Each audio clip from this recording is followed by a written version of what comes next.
시험을 당하거든 제목으로 하나님 말씀 함께 나누겠습니다. 사랑하는 여러분, 코로나19 상황이 연일 심각해지고 또 확진자 수가 늘어나는 소식을 들을 때마다 여러 가지 복잡한 감정이 듭니다. 깜짝 놀랐다가도 짜증이 났다가도 그래도 괜찮을 거야 했던 안심되는 생각이 들었다가도 하루에도 12번씩 변하는 그런 상황들, 일상들을 살아가는 건 아무런 이상이 없는 것 같은데 여기저기 들려오는 확진자 소식, 또 이전과는 다르게 우리의 이웃과 우리 주변에 들려오는 그런 소식을 들으면 간담이 서늘해지기도 하고 여러 가지 복잡한 생각이 들지요. 저희는 무엇보다 함께 예배하고 그나마 적은 수지만 모여서 예배할 수 있었던 기회가 또 사라지고 각자의 처소에서 시간과 마음을 구별하여서 예배드려야 되는 것, 그것 자체는 우리에게 참 중요하고 소중한 일이지만 서로 한 공간에서 예배할 수 없다는 것이 우리에게 얼마나 안타까운 일인지 모르겠습니다. 더 안전하고 편안하고 또 좋은 환경에서 마음껏 예배할 수 있다면 더 좋겠지만 그럼에도 불구하고 우리의 마음을 받으시는 하나님, 또 어디에 있든지 우리에게 말씀하시는 그 하나님을 함께 기대합시다. 왜냐하면 하나님께서 우리 각 영혼에게, 각 심령에게 주의 말씀을 온전히 부어 주실 것을 믿습니다. 여러분 각자 있는 곳에서 여러분 가슴에 손을 얹으시고 제가 한 말씀 드릴 때마다 좀 같이 따라하면 좋겠습니다. 하나님은 나를 사랑하십니다. 사랑하십니다. 나는 그 사랑 안에 있습니다. 나는 그 사랑 안에 있습니다. 하나님은 말씀하십니다. 하나님은 말씀하십니다. 나는 그 말씀을 듣습니다. 나는 그 말씀을 듣습니다. 그 말씀이 나를 새롭게 합니다. 그 말씀이 나를 새롭게 합니다. 아멘. 예, 그렇게 될 줄로 믿습니다. 오늘 아침에 최근에 유재석 씨와 조세호 씨가 진행하는 유키즈 온 더 블럭을 보다가 세계 최대의 인터넷 기업인 구글 본사에서 수석 디자이너로 일하는 김은주 씨라는 분의 인터뷰를 보게 되었습니다. 굉장히 인상 깊은 부분이 있어서 여러분께 좀 소개해드리고 싶어요. 보신 분도 계시겠지만 보신 분은 복습한다는 마음으로 처음 듣는 것처럼 들어주시면 좋겠습니다. 여러분 구글은 세계적인 혁신 기업이죠. 그래서 전 세계에 천재 같은 인재들이 다 들어가고 싶어하는 회사이기도 합니다. 꿈의 직장이죠. 얼마나 천재 같은 사람이 많겠습니까? 그런데 거기에서 이민 1세인 이 김은주 씨가 수석 디자인으로 일하고 계시는데 참 대단해 보이더라고요. 근데 이분이 같이 일하는 그 디자이너가 100명, 수백 명 가까이 되고 자기 밑에 산하에 함께 일하는 사람이 25명 정도 되니까 기라성 같은 날고 기는 인재들이 거기에서 경쟁을 해야 되니 얼마나 심리적인 압박이 심하겠어요. 그런데 이분이 매년 직원들 1년에 한 번씩 직원들을 평가하는 시간을 갖는데 본인 역시 상하 관계없이 주변에 7명에게 평가를 받는다는 거예요. 매우 구체적으로 실명을 거론해 가면서 아주 신랄한 비판을 받는다는 겁니다. 그러면 사람이 굉장히 위축되고 또 어려워지는 그런 상황을 맞게 되는데 모든 구글의 직원들이 다 그런다는 거예요. 그런데 언젠가 자기가 일하면서 너무나도 자존감이 떨어져 있을 때가 있었답니다. 그래서 아무것도 할 수 없는 상황에 이르렀고 불면증에 시달리기도 하고 공황장애가 일어나기도 하고 사람을 만나면 너무 무섭기도 하고 그래서 자동차 안에 숨어 있기도 하고 막 그랬다는 거예요. 그래서 뭔가 일을 하면 사람들이 내가 실력이 없다는 것을 알아차려 버릴 거야. 이런 그 두려움. 나는 쓸모없는 사람 아닌가? 이런 생각이 들어서 프레젠테이션 하나, 이 PPT를 하나 만들려고 해도 한 문장도 쓸 수 없는, 한 단어도 쓸 수 없는 그런 상황이 이르렀다는 거예요. 그렇게 1년 정도 가까이 괴롭고 힘든 시간을 보내다가 더 이상 이렇게는 살 수 없겠다 싶어서 고민하고 있는데 그 주변에 있는 동료들이 이상함을 좀 느꼈겠죠. 근데 구글에는 여러 가지 복지 지원이 있는데 그중에 심리 상담을 지원해 주는 제도가 있다는 거예요. 그래서 상담사를 소개하고 그 상담을 받게 되었다는 겁니다. 이분에게 있는 김은주 씨가 가지고 있었던 두 가지 큰 문제가 있었는데 본인 스스로가 정리하기를 첫 번째는 내가 이 조직에 전혀 어울리지 않는 사람 같다는 것 하나. 그런데 두 번째 문제 더 큰 문제인데 같은 문제겠지만 전혀 어울리지 않고 부족한 사람인데 아무런 노력도 아무런 최선을 다하고 있지 않은 자신을 본다는 거예요.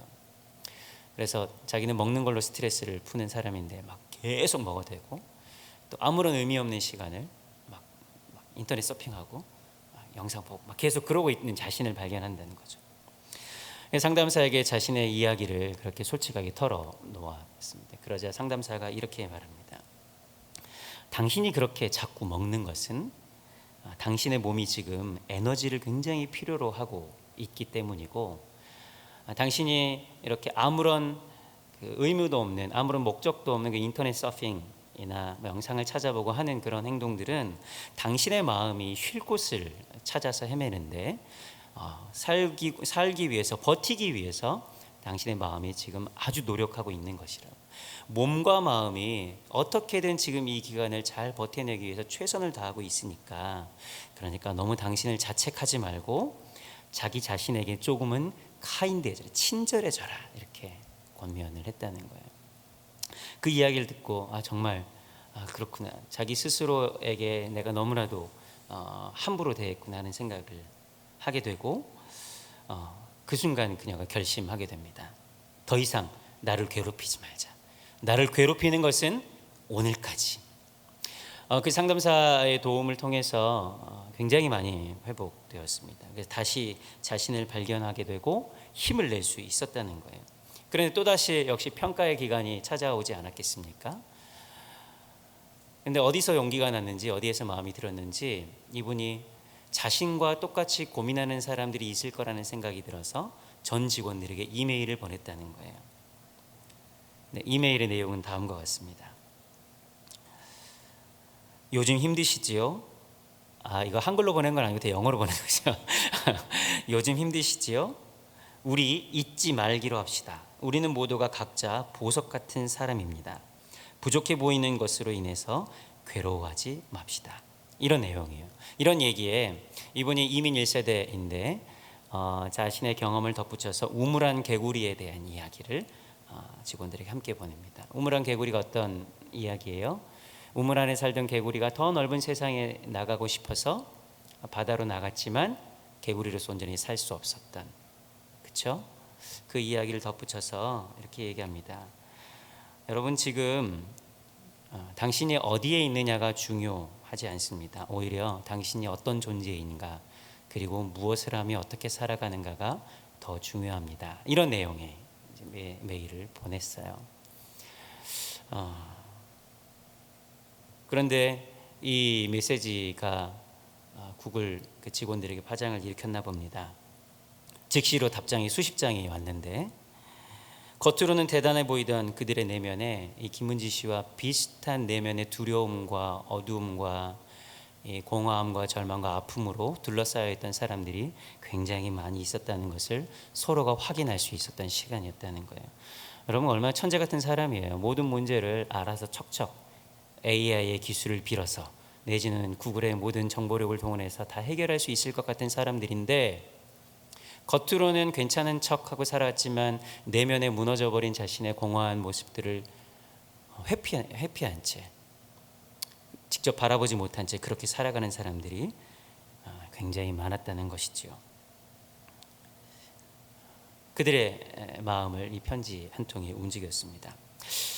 여러분, 생각해보면 그렇습니다. 우리는 지속적으로 내가 어디에 있는가, 그리고 내가 어디만큼 와 있는가, 이 처지와 이 상황을 벗어나면 저절로 더 나은 삶을 살 수 있지는 않을까 하면서 어떻게든지 내 상황을 좀 벗어나 보려고 이 처지를 조금 비관하면서 조금은 상황이 바뀌면 괜찮아질 거야 라면서 스스로를 위로하며 살아가고 있는지 몰라요. 그래서 자신의 살아가는 환경이 변화되기를 위치를 바꿔보려는 시도를 자주 합니다. 여러분, 하지만 경험해 보셔서 아시겠지만 위치가 변한다고, 자신의 삶의 자리가 변한다고 삶이 새로워지는 것은 아닙니다. 여러분, 오늘 우리가 서 있는 자리는 어디입니까? 코로나의 우물에 갇혀서 이 우물만 빠져나가면 모든 문제가 해결될 것 같은 생각에 혹 지금은 아무것도 하지 말자 하고 주저앉아 있지는 않으세요? 여러분, 코로나뿐만 아니라 나를 가두고 있는 환경으로 인해서 예기치 않게 다가온 그 고민과 갈등과 유혹과 시험과 고난과 아픔으로 인해서 아무것도 하지 못한 채 그저 스트레스를 받아가면서 자신을 학대해가면서 그 스트레스를 어떻게든지 좀 해소해 보려고 의미 없는 행동이나 게임이나 쇼핑이나 인터넷 서핑이나 이런데 막 정신과 마음을 쏟고 있지는 않으세요? 무엇을 위한 것인지, 뭘 원하는 것인지도 모르는 채 말입니다. 그런데 김은주 씨가 얘기했던 것처럼 우리가 어디에 서 있느냐가 중요한 것이 아니라 우리가 그 속에서, 그 안에서 어떻게 살아가고 있느냐가 사실은 더 중요한 법이지요. 오늘 우리가 대면하여 예배는 드리고 있지 못하지만 각자 가정에서 예배를 드릴 수밖에 없는 상황이어서 그렇게 하고 있지만 여러분이 어디에 있든지 지금 예배하고 있다는 그 사실 그 자체가 너무나도 중요한 것 아니겠어요? 그것이 우리에게 그 무엇보다 우리가 어디에 있느냐보다 내가 지금 예배하고 있다는 이 사실이 더 큰 의미를 갖고 있는 것처럼 말입니다. 여러분, 우리는 다시 확산되는 이 코로나의 상황에 어려운 시기를 보내고 있어요. 그럼에도 불구하고요, 우리의 삶을 돌아보면 삶의 곳곳에서는 넉넉히 이 기간을 살아내고 있는, 이겨내고 있는 사람들을 보면서 한켠에 소망을 갖기도 합니다. 여러분, 어쩌면 우리의 삶은 이런 불편을 지속적으로 안고 살아야 되는 사람들인지도 몰라요. 아무런 걱정도 핑계도 없는 그런 삶의 자리를 찾아 헤매는, 파랑새를 찾아 헤매는 인생이 아니라 여전히 불편함과 안타까움이 있지만 그 속에서 절망적인 상황 가운데 소망을 발견하면서 살아가야 되는 것이 바로 우리의 존재, 우리의 본질인지 모릅니다. 여러분, 그러면 우리는 어떻게 살아야 할까요? 이 불편하고 어려운 과정과 시험을 잘 통과해내면 우리는 어느샌가 훌쩍 성장해 있을지 모르지요. 저는 코로나의 이 예방주사 인생훈련을 통해서 더 큰 아픔과 위기를 견뎌낼 수 있는 이 강인함이 우리 내면에 자리하는 그런 기간이기를 바랍니다. 여러분, 이렇게 어려운 순간을 헤쳐나가면서 아무런 유익도 얻을 수 없다면 그것이야말로 얼마나 안타까운 일이겠어요. 우리 스스로 제어할 수 없는 이런 환경을 만나면서 우리가 이 상황을 통해서 뭔가 배우고 성장하는 것이 있어야 하잖아요. 여러분, 아픈 만큼 성장하는 법이에요. 그렇죠? 키 한 자리 자라려고 그래도요, 저희 아이들이 막 자라고 있는데 자라면 아프다 그래요. 키 하나를 자라려고 그래도 성장통이 있는 법인데 이렇게 비싼 수업료를 지불하고 있는 이 코로나의 기간 동안 우리가 아무것도 배우지 못한다면 얼마나 비참한 일이겠어요. 여러분, 사실 민족적이고 공동체적이고 집단적이고 국가적인 이런 거대한 아픔은 이 코로나 이전에도 지속적으로 있어 왔어요. 생각해 보세요. 어느 한순간 우리가 아무런 바람자랄 없이 평안한 태평성대한 삶을 살았던 적이 있을까요? 아니, 그렇지 않아요. 한순간도 없어요. 늘 그런 어려움을 버타며 살았습니다. 또 지역적으로 작게는 마을 공동체 단위로 인류 역사 이래로 계속돼서 온 거예요. 뿐만 아니라 우리의 시선을 어떤 공동체나 거대 집단 매크로하게 보지 말고 이게 좀 마이크로하게 좀 작게 보면 우리의 개인의 삶과 인생을 이렇게 바라보면 여러분, 코로나보다 더한 아픔을 버타며 우리가 계속해서 살아가잖아요. 어쩌면 우리 중에는 코로나로 인한 공통적인 아픔이 있으니까 코로나가 제일 큰 문제인 것처럼 보이지만 사실은 코로나가 전혀 보이지 않는 문제를 안고 살아가는 사람들이 많아요. 그거는 남의 문제고 지금 내 해결할 수 없는 이 문제 때문에 코로나 그것은 보이지도 않는다 하는 사람이 부지기수예요. 사실은 물론 그것이 코로나하고 전혀 관계가 없는 것은 아닐 수도 있지만 그렇다는 거예요. 매우 다양한 원인과 매우 다양한 현상과 매우 다양한 다채로운 방법들로 우리는 어려움을 겪고 있습니다. 경제적인 문제들, 노후, 질병으로 대변되는 건강의 문제, 부동산 문제, 개인 간의 관계의 문제, 부부의 문제, 자녀의 문제, 심리적이고 정서적인 아픔, 삶의 방향과 목적을 어디에 설정할지 몰라는 이 자아의 문제, 부동산 문제, 이게 뭐 너무나도 다양하고 복잡한 일로 우리는 둘러싸여 있죠. 여러분, 오늘 우리는 그런 현실을 마주하며 하나님의 말씀 앞에 서는 거예요. 우리 1절 말씀 함께 읽겠습니다. 시작. 하나님과 주 예수 그리스도 흩어져 있는 12지파에게 문안하노라. 오늘 말씀, 이 야고보 사도의 이 편지를 받아들고 있는 사람들은 예수님을 믿기로 결정하고 그것으로 인해 다가오는 핍박과 어려움을 피해서 자신의 기반을 송두리째 뽑아서 어디론가 흩어져 버린 나그네의 삶을 살아가는, 전 세계로 흩어져 뿌려진 그리스도인들입니다. 12지파라고 되어 있으니까 이스라엘 전통을 담고 있는 것처럼 보이기도 하지만 사실은 이 안에는 흩어져 있는 교회들을 대상으로 하는 편지입니다. 이들이 예수를 따르기로 결정하지 않았다면 굳이 고향을 떠날 필요도, 낯선 땅에서 정처 없이 헤맬 필요도 없는 그런 사람들이었을지 몰라요. 주변의 이웃들과 다른 문화, 다른 방식으로 사는 것으로 어려움을 겪지 않아도 되는 사람들이었을지도 모릅니다. 그런데 그들이 예수 그리스도를 주로 고백하고 그렇게 살기로 결정하는 순간, 그들이 겪지 않아도 되는 어려움 앞에 직면하여 그들의 삶의 자리를 들어서 어디론가 신앙할 수 있는 곳으로, 혹은 사명의 그를 부르는 곳으로 흩어져 있는 하나님의 사람들을 대상으로 이 편지는 쓰여져 있습니다. 핍박과 박해를 피해 흩어진 사람들, 혹은 자발적으로 복음을 전하기 위해 그리스도의 고난에 참여하게 흩어진 하나님의 사람들은 어느 곳에 몸과 마음을 둘 곳 없는 그 나그네의 삶을 살아가고 있는 것이죠. 그 나그네의 삶은 어떤 삶이에요? 인생에 불어오는 광야의 광풍을 그대로 온몸으로 받아들여야 되는 사람이에요. 나그네는 누구 하나 그를 품어줄 곳 없어서 그저 열려있는 곳에, 그저 허락되는 곳에 그의 몸을 누워야 되는 인생이지요. 그런 사람들에게 고난과 이 시험과 유혹은 이 흩어진 형제들에게는 필연적인 삶의 모습이 있는지도 몰라요. 이는 여러분, 오늘날 이 땅을 살아가는 그리스도인들도 동일한 모습입니다. 매 순간 혼자서는 견디기 어려운 바람을 맞으며 살아가는 것이 인생인데, 거기에 그리스도인으로 이 세상을 살아간다는 것은 그리스도인으로 살기로 선택하지 않았더라면 겪지 않아도 되는 아픔과 시험과 유혹과 고난을 덤으로 겪으며 살아가야 되는 존재가 바로 우리들인 거예요. 그래서 오늘날 우리의 삶의 여정을 나그네 같다고 하기도 하고, 좀 더 거룩한 성스러운 용어로는 순례자라고 말하기도 하죠. 그런 그들에게 삶의 문제가 발생했어요.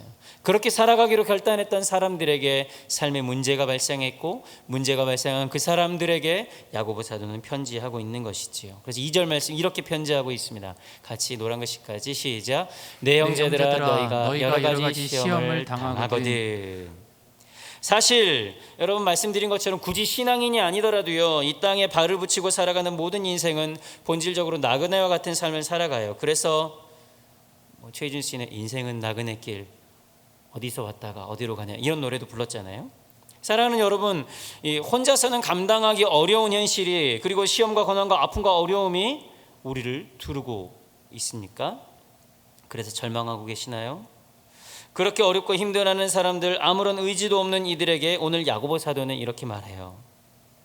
너희가 여러 가지 시험을 당할 것이라고요. 여러 가지 시험을 당하고 있고 지금 그렇지 않더라도 앞으로 겪게 될 것이라고 사도 야고보는 말씀합니다. 여러 가지라는 단어로 번역된 헬라어의 포이킬로스라는 단어인데, 이 단어의 원뜻은 많은 색깔의, 다채로운, 매우 뒤엉켜 있는 이런 뜻이에요. 매우 복잡하게 이런 뜻입니다. 각종 복잡한 일들이 흩어져 있는 형제들에게 일어날 거라고, 지금 너희가 그걸 당하고 있고 앞으로 겪게 될 것이라고, 이미 겪어왔다고 야고보는 이야기하죠.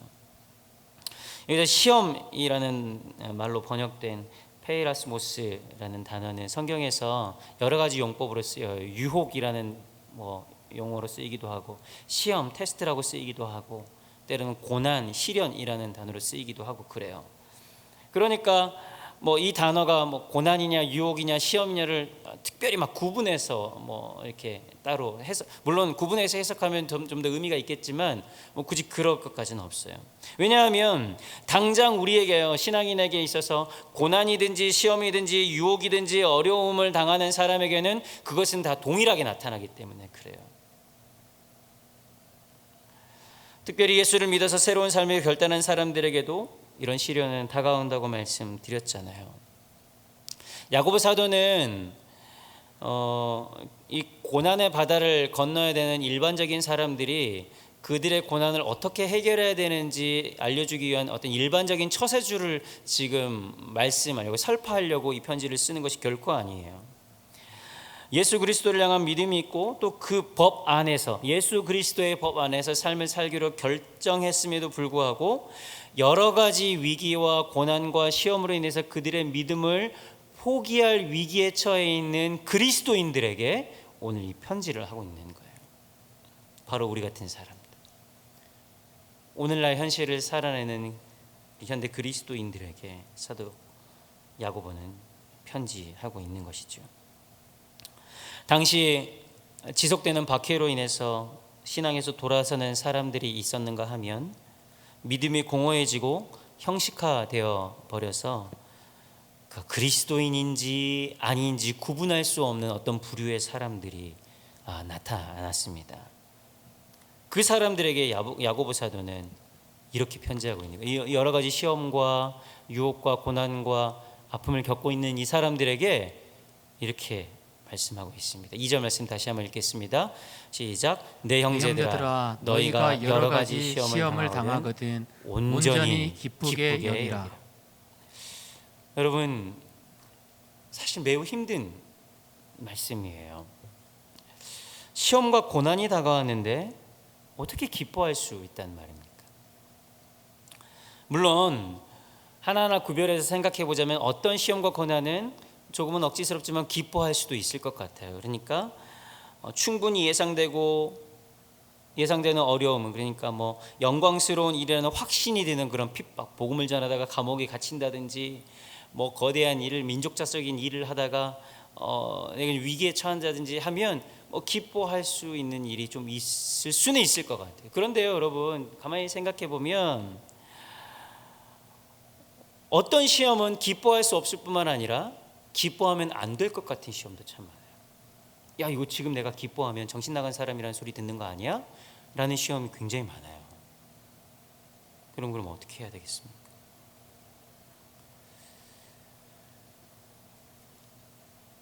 고난 자체는요, 우리가 기뻐해야 하는 근거를 전혀 제공해 주지 않습니다. 시험 자체는 우리를 온전한 인격으로 만들어내지 않아요. 그저 시험과 유혹과 고난은 우리를 힘들게 하죠. 힘들게 해요. 그런데 야고보 사도는 어떤 시험을 당하거든 기쁘게 여기라고 말씀하고 있어요. 야고보 사도는 왜 그렇게 말씀하셨을까요? 성경은 오늘 우리에게 여러 가지 고난과 시험 앞에 어떻게 기뻐하라고 말씀할 수 있을까요? 사실은 야고보 사도에게는 분명한 목적이 있었습니다. 온전히 기뻐하라고 말씀할 수밖에 없는 분명한 목적이 있었던 거예요. 시험을 당하고 있는 이 흩어진 그리스도인들이 좀 더 성숙하는 것에 그의 초점이 맞추어져 있기 때문에 그렇습니다. 여러분, 누누이 앞에서 계속해서 말씀드렸지만 인생은 어때요? 고난의 바다 같은 거예요. 인생은 갖가지 시험을 만날 수밖에 없습니다. 그래서 서정주 시인은 나를 키운 것은 파라리 바람이다, 그렇게 노래했는지도 모르겠는데요. 근데 중요한 것은요, 시험이 지속적으로 갈맞춰 들어온다는 거예요. 이번 시험이 지나가면 모든 시험이 끝났으면 좋겠다, 그러면 모르겠는데, 그렇지 않고 이번 시험이 지나가고 이번 고난이 지나가면 또 다른 시험이 지속적으로 계속해서 파도처럼 들어오는 것이 우리의 인생이에요. 반복된 위기가 다가오는데 야고보 사도는 흩어진 그리스도인들에게 반복된 위기에 빠져서는 안 되고 이번 시험을 통해서 예수 그리스도를 닮아가는 성숙에 이르러 다시는 동일한 시험에 넘어지지 않도록 하기 위해 오늘 이 편지를 쓰고 있는 거예요. 우리 3, 4절 말씀 함께 한 목소리로 읽겠습니다. 시작. 이는 너희 믿음의 시련이 인내를 만들어내는 줄 너희가 알미라. 인내를 온전히 이루라. 이는 너희로 온전하고 구비하여 조금도 부족함이 없게 하려 함이라. 야고보 사도는 흩어진 하나님의 백성들이 어떤 상황에 있든지 온전하고 구비하여 조금도 부족함이 없게 되는 것, 거기에 관심하고 있습니다. 거기에 목적이 있어요. 왜냐하면 그리스도인은 그렇게 살아가야 하는 존재이고 그렇게 살아갈 수 있는 사람들이기 때문에 그렇습니다. 사랑하는 여러분, 물어볼 게 신앙이 뭡니까? 여러분, 신앙이라는 게 뭐예요? 여러 가지 말들로 표현할 수 있겠지만 신앙은 예수 그리스도를 믿게 되므로 이 세속적인 삶의 방식이 아닌 성경의 원리대로 살겠다고, 그래서 성경의 원리대로 내게 주어진 피조 세계에 반응하며 살겠다고 결정하는 것, 그것이 신앙이라고 할 수 있지 않겠어요? 이전의 삶의 방식과 이제 결별하는 거예요. 그래서 성경이 우리에게 가르쳐 주신 방식대로 사는 것, 그게 신앙인이잖아요. 세상 사람들과 똑같이 반응하는 사람들 우리 뭐라 그래요? 불신자. 교회에 나오지만 세상 사람들과 똑같이 반응하는 사람들은 불신자인 거예요. 믿지 않는 사람인 거예요. 신앙하지 않는 사람인 거예요. 교인일 수는 있겠지요. 성경은 우리에게 지속적으로 하나님이 만드신 피조물의 본질이 무엇인지 알려주시고 우리가 만나고 관계하는 것에 어떻게 반응해야 되는지를 알려주고 있어요. 예를 들어서 이런 거예요. 세상은 여러분 돈이 최고라고 말하잖아요. 뭐니 해도 머니가 최고니 머니만 있으면 된다. 이게 세상이 우리에게 가르쳐 주는 거잖아요. 결론적으로 보하면 되지. 그런데 성경은 이 돈에 대해서 뭐라고 말씀해요? 재물과 하나님을 겸하여 섬길 수 없는데 하나를 사랑하면 하나를 미워해야 하느니라, 이렇게 가르치고 있어요. 물론 부자를 정죄하거나 뭐 그런 게 아닙니다. 성경은 온통 하나님의 뜻에 따라 피조 세계에 반응하는 사람들을 소개해요. 여러분이 알고 있는 성경의 인물들은 성경의 원리, 하나님의 원리를 따라 이 피조 세계에 반응하며 살아가는 사람들이었어요. 그래서 자신의 생각과 의지를 한꺼풀 거두어내고 하나님의 관점으로 말하고 생각하고 행동하는 사람들이었죠. 그들이 하나님의 뜻에 따라 반응했을 때 뭐라고 불리움 받았냐면 세상이 감당할 수 없는 사람들이라고 불리움을 받았어요. 그러나 기복신앙에 빠져서 돈이 최고라고 생각하는 사람들은 조그만 어려움 앞에서 어떤 사람이라고 평가를 받냐면 세상을 감당할 수 없는 사람들이라고 손가락질 당했죠. 오늘날 그리스도인들이 우리가 세상을 감당할 수 없는 존재로 살아간다면 어쩌면 우리는 불신앙하며 살아가고 있는지도 모릅니다. 우리가 말씀에 따라 우리에게 주어진 현실에 제대로 반응하면 우리는 성숙하게 되어 있습니다.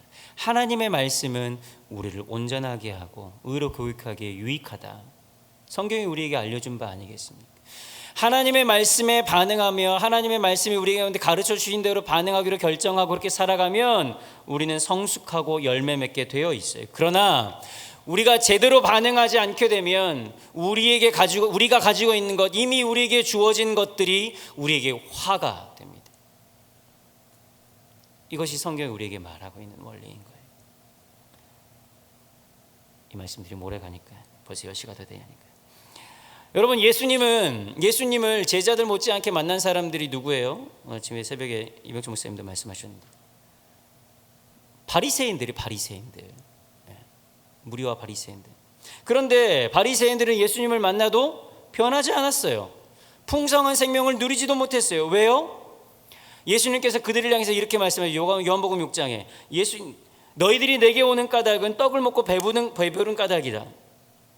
그래서는 안 된다는 거예요. 그렇게 반응해서는 안 된다고 말씀하고 있는 거예요. 하지만 근데 예수님은 너희는 썩을 양식을 위하여 하지 말고 영원한 양식을 위해 하라고 말씀하셨어요. 그럼 그 말씀을 들으면 어떻게 반응해야 돼요? 영원한 양식이 무엇인가 하고 물어야 되는 거예요.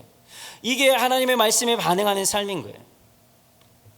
야고보 사도는 여러 가지 시험을 당하고 흩어져 있는 이 형제들이 그 시험을 어떻게 견뎌내야 하는지 하우투를 알려주고 있기보다는 그 시험을 통해서 성숙에 이르는데 지금 관심하고 있다고 말씀드렸어요.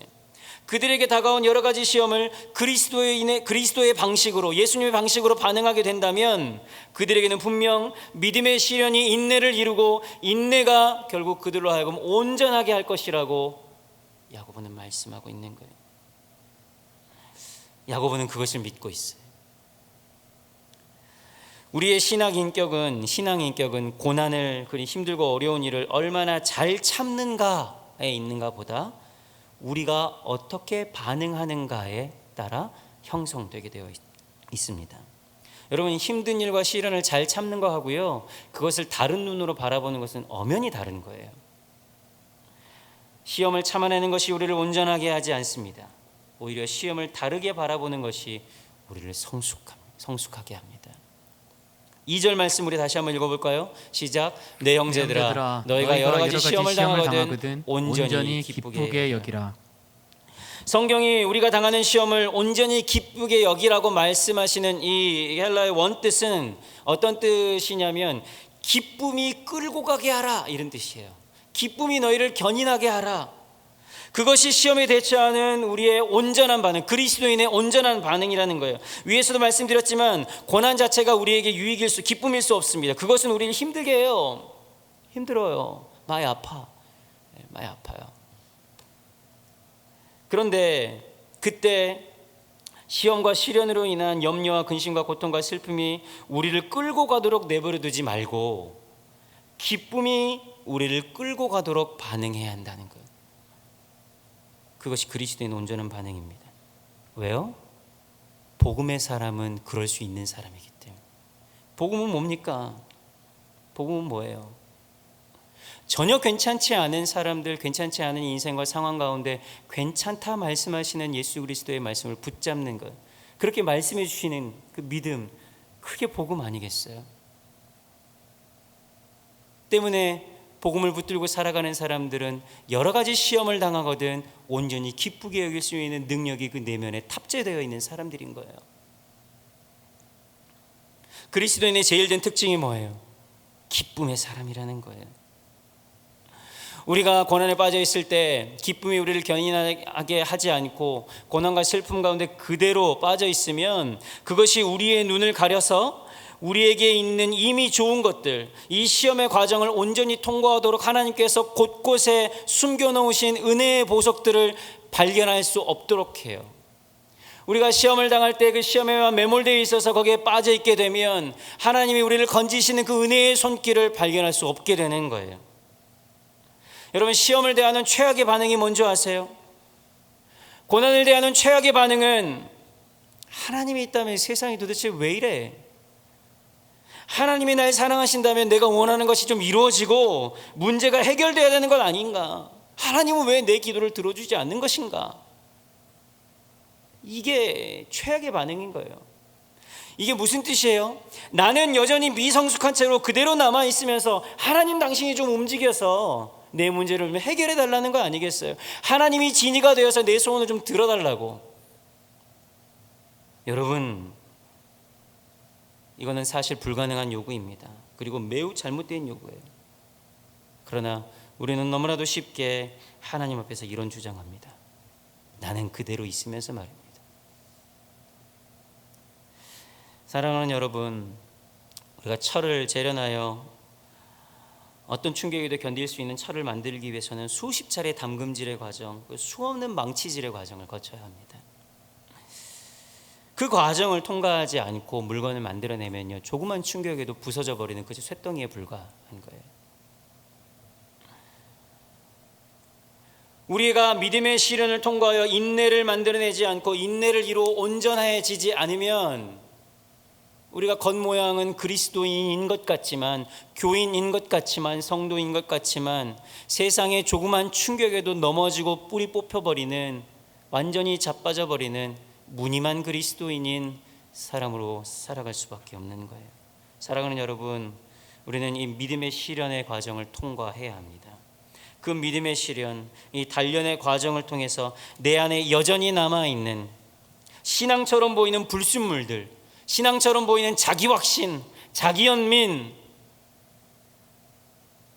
자신들의 생각과 주장, 자기 욕심, 자기 의의를 하나님 앞에 온전히 드러내고 내려놓고 하나님을 향한 순전한 신앙으로 서게 될 때 우리가 흔들리지 않은 굳건한 반석 위에 우리의 삶을 세우게 될 거예요. 그때 여러분, 우리는 예수님을 닮을 수 있습니다. 여러분, 우리의 관심이 어디에 있습니까? 여러분의 지금 관심이 어디에 있어요? 예수를 닮아 성숙하는 데 있습니까? 그렇다면 예수님께서 그러셨듯이 우리에게 다가온 여러 가지 시험을 온전히 기쁘게 여기는 자가 되어야 할 것입니다. 예수님께서 그러셨거든요. 예수님은 고난 중에 순종함을 배워 온전함에 이르렀다고 히브리서 기자는 우리에게 말씀하고 있습니다. 이 목적이 흔들리면 우물 안의 개구리가 우물 밖으로 나가지만 바다개구리는 없다고 얘기한 것처럼 결코 자신의 존재가 이 땅을 살아가는 그리스도인으로 살아갈 수 없게 되는 거예요. 사랑하는 여러분, 그래서 우리가 당하는 여러 가지 시험은 우리를 성숙에 이르게 하는 축복의 길이자 은혜의 초청장입니다. 여러분, 시험에 우리가 불신앙으로 반응하게 되면 오늘 일하는 시험에 우리의 시선을 뺏겨서 과거에 이미 받았던 우리의 은혜를 망각하게 되고 내일에 대한 궁극적인 승리에 대한 소망을 잃어버리게 되는 거예요. 그런데 오늘 우리가 지금 당하는 여러 가지 시험에 신앙으로 반응하게 되면 과거에 우리가 받았던 은혜가 더욱더 선명해지고 미래에 약속한 승리를 더욱더 굳건히 염려와 근심을 내려놓고 승리 주실 하나님을 더욱더 소망할 수 있게 됩니다. 그래서 오늘 우리가 기뻐할 수 있게 되는 것이지요. 다시 한번 여러분 말씀드리겠습니다. 복음이 무엇입니까? 예수를 믿고 살아간다는 것이 무엇입니까? 예수께서 죽음의 권세를 파하시고 죽을 수밖에 없는 우리들에게, 전혀 괜찮지 않은 우리들에게 괜찮다고 할 수 있을 거라고, 이미 다 이겨놓은 싸움에 너희는 그저 초대된 것이라고 하는 그 부르심에 응답하는 것, 그것이 복음 아니겠습니까? 여러분, 이 말씀을 하는 야고보는 어떤 분일까요? 이 야고보는 예수님의 동생이자 낙타 무릎이라는 별명을 가진 기도의 사람이었고 초대교회의 지도자이자 초대교회의 최초의 순교자이기도 합니다. 무엇이 그를 거리낌 없이 순교할 수 있는 자리까지 이르게 했을까요? 그것은 시험 중에도 온전히 기쁘게 여김, 그것이 그를 기꺼이 순교의 자리까지, 모든 예루살렘의 초대교회의 사람들이 박해가 다가왔을 때 흩어져 보내고 자신은 끝까지 남아 예루살렘 교회를 지키도록 하는 그 힘의 원동력 아니었겠습니까? 그의 생명을 들여 예수를 따르려고 했던 그가 초대교회에 흩어진 그리스도인들을 향한 그의 권면이 2000년이 흐른 뒤 오늘날에도 동일하게 우리에게 살아있는 것 아니겠어요? 여러분, 코로나의 현실은 우리를 넘어뜨리려고 합니다. 다양한 모습으로 다가오는 불시험이 우리 눈앞에 놓여 있습니다. 여러분, 어떤 것이 여러분의 삶을, 여러분의 믿음을 흔들어대고 있습니까? 어떤 종류의 것이든지 관계없습니다. 그때 여러분 어떻게 하실 거예요? 상황이 여러분을 지배하게 할 것입니까? 아니면 우리의 신앙과 우리의 믿음이, 하나님의 신실하심이 우리의 삶에 스며들게 하여 흔들리지 않는 삶의 자리로 나아가게 할 것입니까? 여러분, 하나님의 지혜가 여기에 놓여 있습니다.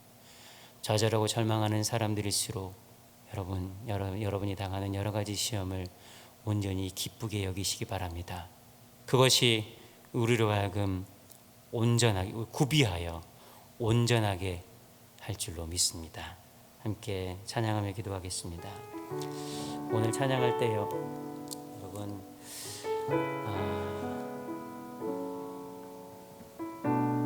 하나님께서 우리에게 펼쳐놓으신 여러 가지 일들이 있습니다. 그래서 어떤 시각으로 바라보느냐에 따라서 절망의 길일 수도 있고 또 생명의 길이 될 수도 있습니다. 그래서 오늘 찬양이 이렇게, 찬양의 가사가 고백하는 것처럼 주가 보이신 생명의 길, 주님과 함께 걸어나가겠습니다 다짐하는 저와 여러분 되었으면 좋겠어요. 이 마음으로 함께 찬양합시다.